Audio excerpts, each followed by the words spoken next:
Alright guys, this video is to show you how to replace the O-rings in the Golan fuel valve. So the first step we'll do is unscrew the nut. This is a left-hand turning nut, so it turns the opposite direction of what you would expect. You take that out, then you take out the Teflon washer. Careful with the screen at the top. And then we'll take out the screen. Be careful, this screen could get pinched, so try to grip it evenly and twist and it'll come off easily.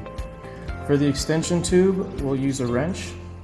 We'll grip it very lightly and we'll twist as we pull. Gently, it'll come off very easily. The next step is to take off the locking ring. And we can use a pick and a fingernail, and you find where the two ends are and you'll just push outwards using your fingernail and the pick. See that? And you can just pull it out. Once the locking ring is off, you move the handle halfway between any of these detents and you turn it upside down against a surface and you push down on the handle.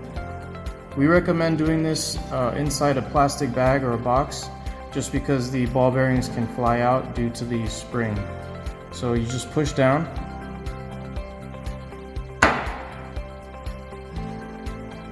and then you can put your hand around it to keep the ball bearings from flying out. There we go. That's it. Once you have the petcock disassembled, the first step is to remove the old O-rings. So from the rotor, this 5/8 O-ring is actually really easy to remove. All you do is pinch the O-ring a little bit, push it out, and then you can use your other hand and guide it out. You don't even need a tool or anything to take it out. It's pretty easy. So once you have that out, the next step is to take the 3/8 O-ring from inside the body. Now this one's a little bit tricky. It's recommended to use a pick to get it out. And what you actually do is you push the outside of the O-ring towards the inside, and it should come out. Come out relatively easily. Let me see if I can get this. There we go. Now you can turn it and hook it, and you just fish it out like that. So once both of those O-rings are out, we offer these two replacement O-rings free of charge, and we'll ship it anywhere in the US for our customers. So basically you just put them back. You'll take the 5/8 one for the rotor and just, squeeze it over, pull it over, and make sure that it's in the groove all the way around. Once that's complete, you take this one, the smaller 3/8 one, and there's an O-ring groove here, a seat. And you just use your hand, your finger, and you just push it in there, and you can feel with your finger that it's smoothly in the groove. Make sure that it's seated and that your finger should glide over it easily and smoothly. That way you'll know it works. There's also another check to make sure that you've got it in there correctly, and that's after it's fully assembled, it will turn very smoothly, just like it did out of the box.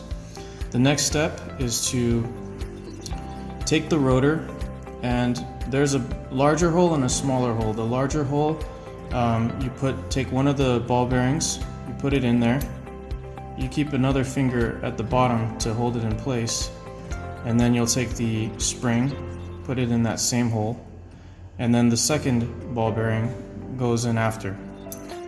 This part we recommend doing inside a bag or a box to keep the balls from flying, because it is a bit tricky.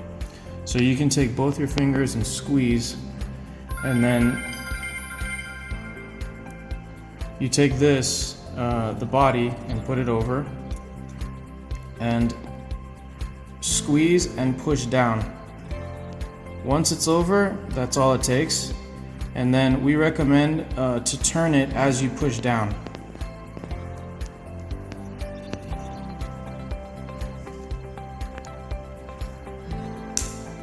There we go. And then to check that everything went well, you move the rotor. And that nice action, that nice motion is a check that guarantees that you did this correctly. The next step is to put this locking ring back on. There's a groove here, and you just simply use your fingernail and push, and it should lock into place. And that way, even if the rotor is within a position, you cannot push down and have the petcock come apart. That C-ring is there to prevent that. So the next step is to put the extension tube back on. It can only go one way. So once it's in there, you turn it upside down and you hit it against something, you know, like wooden or soft, and you just hit it once and it will lock itself into place. You cannot pull this off by hand. You would need the wrench to pull that off again. Then we take the screen and we push it in, and it helps to kind of twist it as you push down. Once it's in there, take the Teflon washer, put that over, and then the nut is the last step. And you're done, you're ready.